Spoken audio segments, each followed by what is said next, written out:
Good morning, everyone. My name is Shweta, and I'm from GINNY'S PLANET. And today we have Dr. Sukamal Deb.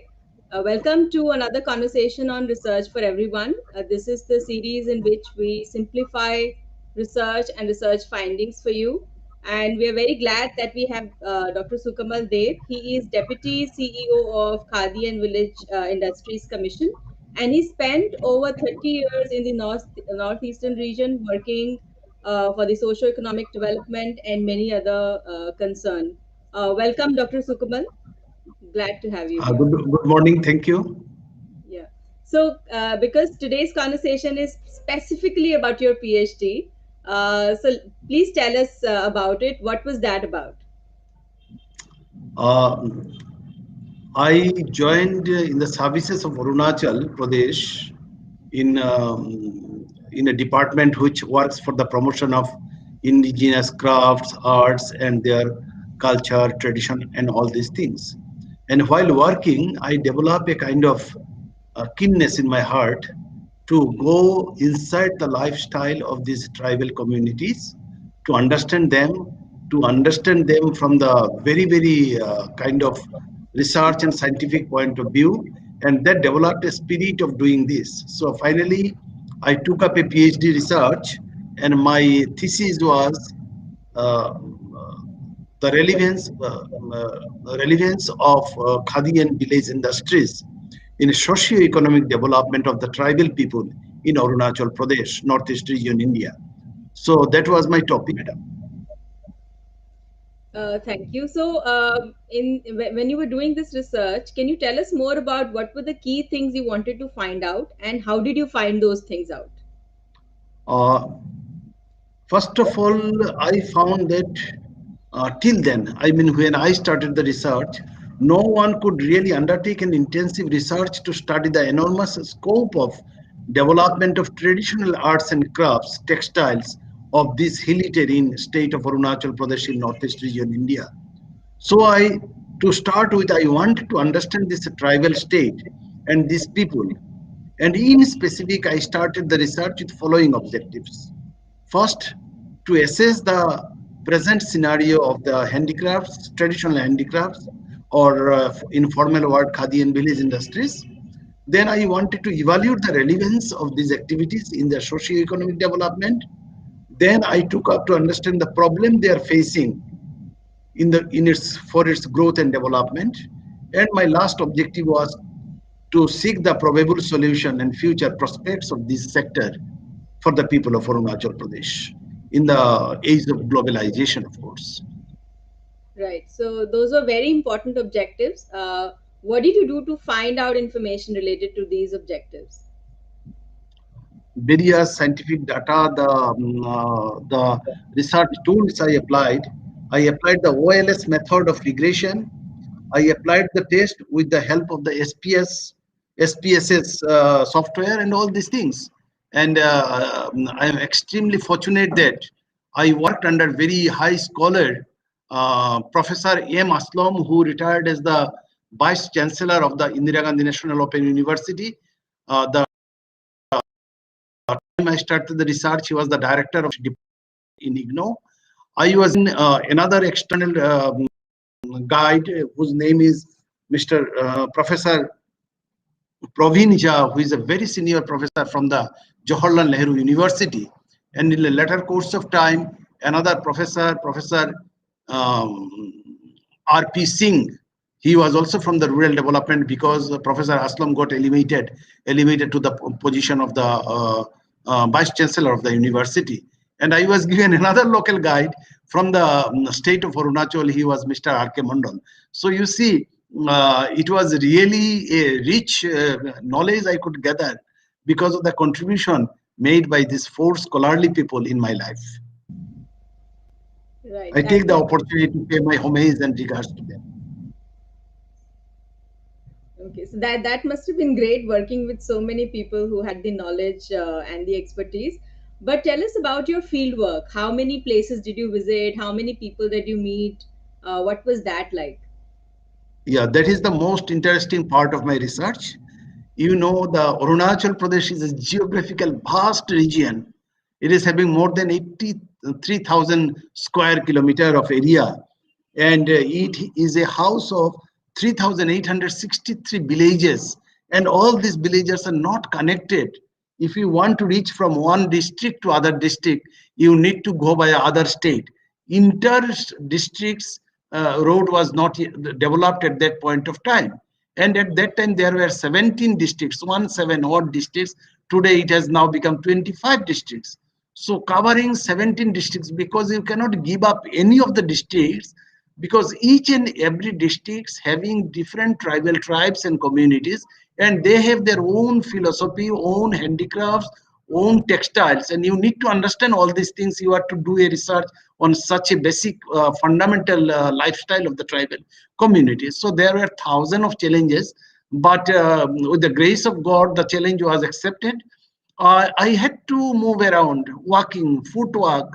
Even sometimes I had to walk around 40 to 50 kilometers a day to go to the research collection of the data. And in the process of data collection was also, there was an enormous problem. There was the problem of the dialogue language. So sometimes I could successfully engage interpreters, but that was also not successful sometimes because there were no suitable person for that. Then for these four objectives, I with the help of the guys, I took around I set up a questionnaire, and it was having 139 questions divided into four sectors for the four objectives. And when you go to somebody, keep on asking question as per your structured design of the questionnaire, it became very difficult for them to answer so many questions. So somewhere, I should be frank, I had to make out ideas.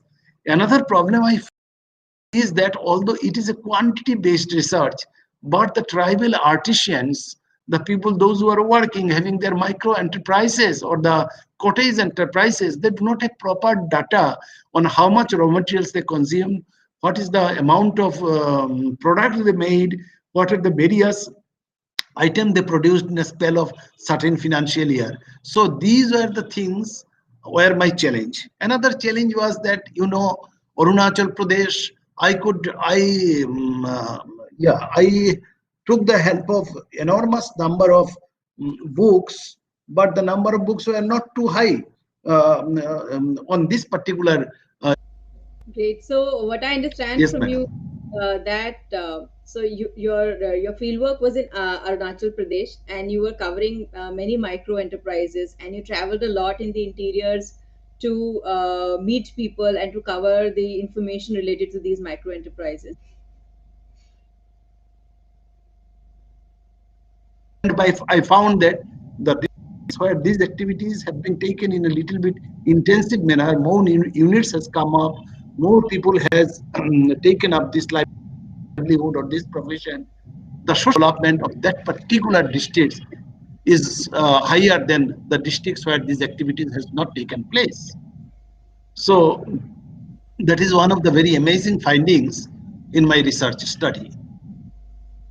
Right. And what were the other key findings? If you can just share those with the audience as well. The I found that the respondents were not very happy with the government machineries. Although I work in government, I found that the traditional craftsmanship had been dwindling gradually. It is tribal people of the state generally do not have the saving habits. This is another very good. They do not have any saving habits, which is in contradictory to the entrepreneurial traits. I found that the micro enterprises that were functioning, most of the workers were hired from the other states for the supporting work. I found that governments in the state had been designed elsewhere and applied in this state. So somewhere there is socio-political context of the state. And I found that some of the people within a very short span of time had experienced income and wealth inequalities to a high degree, so that egalitarian character of the tribal community started showing a decline. So these are the various findings. But the most importantly is that the native people have a very high skill of the traditional handicrafts, and if we do not preserve them, if we do not promote them, we may be losing something very great thing from this planet. This generation, I find that the native people were normally nostalgic. They love to live in their native area and reluctant to go out even if they get good white collar job. So these were some of the dilemmas I found in the tribal society, of course. And the Dr. activities were in the subsistence level, madam. The scale needs to be enhanced many a times. Right, right. So, in all these findings, I mean, one thing that you mentioned was also the entrepreneurial mindset and entrepreneurial spirit. Uh, but recently, many young people have also started focusing on, entrepreneurship and using skills of artisans in the northeastern region. Have you seen that happening around you as well?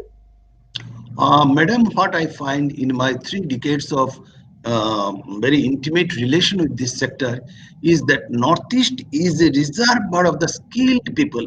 They have the amazing skill. They are craftsmen, but the skill set, until it got married with the entrepreneurship, until they become entrepreneur, the real development cannot take place. So the intervention for the development of the northeast region in general and the state of Arunachal Pradesh in particular is that we need to take a very very special drive in a very scientific manner, that we can create entrepreneurs, especially the social entrepreneur, the innovative entrepreneur in the tribal society, so that they can take the benefit of the amazing artisan skill that we are blessed with. Right. Okay. So, while you shared many findings, Dr. Sukubal, I was wondering, is there anything that emerged for you as unexpected, like something that was surprising for you when you were doing your research? There were stories which were amazing. There were findings which were, unless I would take up this project, I would never come to know that these things are happening. I would like to tell you a few stories which gives a amazing findings. I found one Mr. His name is Dorji Khandu, and his parents migrated from Tibet when your Chinese aggression takes place. And while his father came to Arunachal Pradesh, got settled in Arunachal Pradesh, they carried some very outmoded old pattern of tools and machineries for doing blacksmithy work. I had an exclusive interview at a later course of life. I wrote a book also, the Poverty and Deprivation, the story of Arunachal Pradesh, which was, but they are amazing craftsmen. So when I interviewed him, he was so emotionally at a intense that he was telling that there is no mobility in my socio-economic condition, but still I'm attached, I'm cleansed with these activities because my father brought it and I want to do work. And he is an amazing blacksmith, makes very beautiful blacksmith products. I met two lady whose name I would like to tell you. Uh, one, his name is Guru Saring, and other is Nectil Lego in a very remote village. Guru Saring, out of these two, one cannot speak, as a dumb lady, and both of them are in a very, very remote rural area. I was touring to get the data and doing studies. One fine day, I found that in a traditional house, in a balcony of the traditional house, one lady is doing spinning, another is doing weaving work. I went to them, spent some time, and then I found they made a kind of blanket, which is in local language called Badu, B-A-D-U. And this blanket or this piece of textile has a story, has an attachment from the birth to the death of these communities. Even somebody when dies, the last piece of textile which is donated to this person who died is that Badu. And the moment that come on this earth as a baby, they were put in a Badu. And this Badu is made of cotton, and this cotton they cultivate in their land, and then they with their hand they do the spinning and they do the weaving. So here I found a very very interesting story, is that in India what happened, the concept of khadi came with the Gandhiji, and we found that yes, Gandhiji is the founder of the khadi activities in this country. But in a remote inaccessible place like Arunachal Pradesh, the concept of khadi, which is a very very fine form of cotton khadi, was practiced for the centuries by these people. We went to another remote place called village Mokto, where we found that they practice one craft which is called Monpa handmade paper. Handmade paper. They make it in a very traditional way, and this is a more than 1,000-year old craft. And this paper what they make with the bark of trees are used by all Buddhist communities for writing their religious script. They do not write the religious script in a paper which is made in artificial or the other large scale industries. So these are the very rich findings, and I feel like that this needs to be preserved. This story need to be told to the young people of this country. That, madam. Sharing these stories. Um, you've already mentioned a lot of challenges that you faced while conducting the research, because all research come with some challenges. So I want to move on to my last question, which is that, for the audience that would watch this video, young people and people of other ages, what would you want to say to them based on your research? What is it that you want to say to the audience who will watch this video? See, when we were doing the research, the artisans were both male and female. But when we put the data on the this thing software for seeing the activities related to male female kind of status, we found that out of 100 successful unit, 63 units were owned by the woman entrepreneur, or the woman artisans rather, not entrepreneur, and only 37% was belong to the male counterpart. So it shows that in the tribal communities, the women folk have more contribution to the society. They are the amazing craftsmen, they are the artisans, and if we invest on them more, it may be more remunerative. So I found that in the tribal community, we can work more concentrately with on the women community. I would see, madam, I would just like to tell you, my thesis was evaluated by three professors. One was from BHU, Banaras Hindu University, and other was from the NUPA, New Delhi. The Professor Suresh Kumar, respected Professor Suresh Kumar, in his evaluation, he said that if some young people want to do research in context of socio-economic condition of the Northeast region, especially the tribal community, they need to start work after understanding the whole thesis of Dr. Dev. So that remains a kind of very big thing in my life. It's a grace. And another, the comment from the BHU professor, who said that if you are to understand the tribal development, if you understand the egalitarian condition of the tribal communities, if you are to understand their poverty, you need to do the thorough study of the thesis that has been developed by Sukamal. So these are the rewards I got it, and I just conveying this not to magnify my work, just to send a line of communication to the young learners that please come to Northeast. Northeast is a paradise. There is a lot of things you can know from Northeast. It's a place where so many tribal communities, so many dialogues, and so many cultures, and each culture is very, very important. When I was doing research on textile, I found that the color selection and the motif selection of the tribal communities are amazing. They are so perfect in selection, and all this color, none of the colors were artificial colors. These were all color developed out of the local herbs and plants and all these things. So these are amazing facts, madam.